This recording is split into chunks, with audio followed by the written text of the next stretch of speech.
సిలువలో తొలగెను నా పాపమనే పేదరికం, విలువనే పెంచెను నా యేసుక్రీస్తు త్యాగం.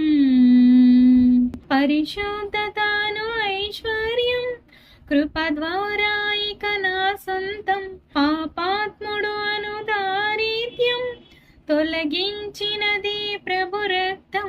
నేను ధనవంతుడను, క్రీస్తునందు కడుగబడ్డాను, ఇకపై పాపిని కాను, కృప ద్వారా రక్షణ పొందాను. సిలువలో తొలగెను నా పాపమనే పేదరికం, విలువని పెంచెను నా యేసుక్రీస్తు త్యాగం.